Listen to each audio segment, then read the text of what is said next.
Makanya kemudian kita bangun sebuah sistem dan secara bertahap Pak, kita akan melakukan seleksi alam. Seleksi alam itu pasti jumlah pendamping desa setiap tahun akan mengalami penurunan. Karena apa? Karena kita ingin kualifikasinya, kita ingin lebih meningkatkan profesionalitasnya. Dan kita membangun sebuah sistem aplikasi untuk memantau kinerja pendamping desa dalam bentuk self-report. Kemudian self-report itu kita verifikasi, karena kalau kita melakukan evaluasi tidak self-report nggak mungkin. 30 sekian ribu pendamping desa dari 74.953 desa, kalau tidak self-report pasti tidak mungkin akan bisa terawasi dengan baik, utamanya dalam kinerja. Tentu kami juga sangat terima kasih tadi Pak Iwan menginformasikan ada rangkap. Itu memang sudah masuk. Di dalam self-report kita sudah masuk. Ada item yang menanyakan apakah selain menjadi pendamping desa juga menjadi fasilitator atau pendamping di tempat lain. Nah itu dalam proses, insya Allah ke depan kita pastikan akan lebih memiliki kualifikasi.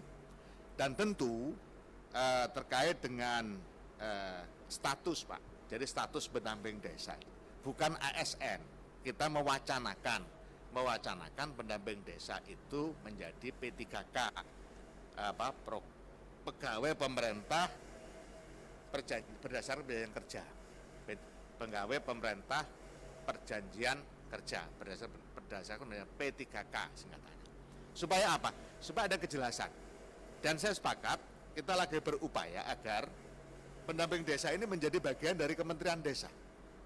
Sampai hari ini, mohon maaf, pendamping desa belum sepenuhnya menjadi bagian dari Kementerian Desa. Karena masih harus ada pelaporan dengan DPMD di kabupaten dan seterusnya. Menurut saya itu tetap harus, tetapi memang harus kemudian Menteri Desa PDTT, moratorium pendaftaran pendamping desa. Menteri Desa, Pembangunan Daerah Tertinggal dan Transmigrasi, Mendes PDTT, Abdul Halim Iskandar menghentikan sementara rekrutmen pendamping desa. Hal tersebut dilakukan karena kementeriannya tengah fokus untuk meningkatkan kapasitas dan manajemen agar pemanfaatan dan penggunaan dana desa dapat benar-benar memberikan dampak positif.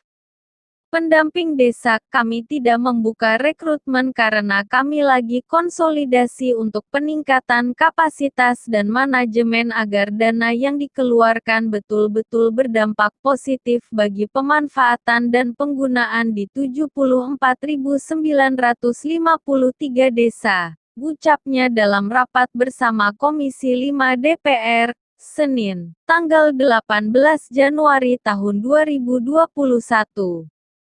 Seperti diketahui, pendamping desa adalah sebuah jabatan di bawah Kementerian Desa, Pembangunan Daerah Tertinggal dan Transmigrasi Indonesia yang dibentuk berdasarkan Undang-Undang Desa dan bertugas untuk meningkatkan keberdayaan masyarakat di sebuah desa. Menurut Abdul Halim, peningkatan kapasitas jauh lebih penting dibanding menambah personel atau mengisi kekosongan pendamping desa.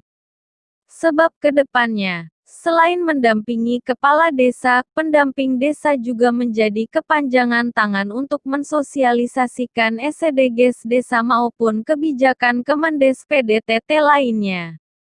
Karena itu, ketika ada saran untuk menurunkan jumlah rasio antara pendamping dan jumlah desa yang didampingi, sampai hari ini kami belum melakukan penambahan karena fokus kami adalah peningkatan kapasitas, tuturnya. Mendes PDTT, Abdul Halim Iskandar menghentikan sementara rekrutmen pendamping desa. Selain peningkatan kapasitas, ia juga tengah memikirkan penambahan gaji pendamping desa. Pasalnya ia menilai gaji yang didapatkan pendamping desa saat ini tak sebanding dengan tugas yang diberikan. Terkait dengan gaji yang tadi disinggung, tentu nanti secara normatif akan kita laporkan, imbuhnya. Belum lagi, Ada tugas baru yang harus dilakukan oleh pendamping desa ke depan yaitu pemutakhiran data Sistem Informasi Desa (SID) milik Kemendes PDTT yang akan memuat semua data desa di seluruh Indonesia. Dengan demikian, ia berharap pendamping desa dapat membantu update SID setiap saat, sehingga dapat menyajikan wajah dan prototipe seluruh desa di Indonesia. Sistem tersebut di atas juga dapat digunakan oleh semua lembaga dan kementerian sebagai referensi kebijakan. Pendamping desa cukup menyajikan data kepada kementerian dan lembaga terkait apabila ada persoalan desa yang harus segera ditangani. Dengan aplikasi sehingga kita bisa melakukan monitoring one by one terhadap 35.168 orang pendamping desa, yang daftarnya sebagaimana hasil rapat kita dulu sudah kami kirim, pungkasnya. Yang sudah berkali-kali kami laporkan di dalam forum yang terhormat ini, bahwa terkait dengan pendamping desa, kita tidak membuka rekrutmen karena kita lagi konsolidasi untuk peningkatan kapasitas dan manajemen agar dana yang dikeluarkan ini betul-betul berdampak positif bagi pemanfaatan dan penggunaan dana desa di 74.953. Oleh karena itu, ketika ada saran dan pertimbangan dari Bapak Ibu anggota Komisi 5 untuk menurunkan jumlah rasio antara pendamping dengan jumlah desa yang didampingi, sampai hari ini kami belum melakukan penambahan karena fokus kami adalah peningkatan kapasitas supaya apa yang menjadi tugas kita selama ini bisa kita laksanakan secara maksimal. Yang kedua, sekaligus terkait dengan gaji yang tadi disinggung, tentu nanti secara normatif akan kita laporkan, tetapi perlu juga kami singgung pada kesempatan ini bahwa mulai tahun 2021 ini penanganan pendamping desa fokus kita laksanakan di kementerian, bukan di dekon dengan melakukan manajemen dekon. Kalau kemarin pengelolaan pendamping ini dekon, sehingga pembinaan, penggajian, pengawasan, dan lain-lain dilakukan secara dekon. Mulai 2021 semua kita lakukan dengan IT, dengan aplikasi, sehingga kita bisa melakukan monitoring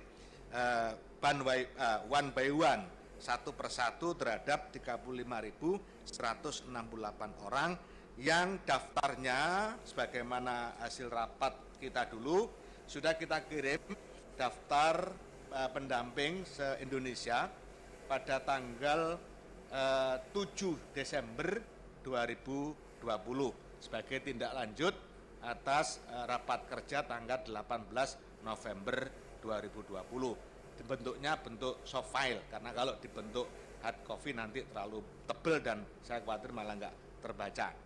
Jadi 7 Desember 2020 sudah resmi kita kirim ke Bapak Ibu pimpinan dan anggota komisi.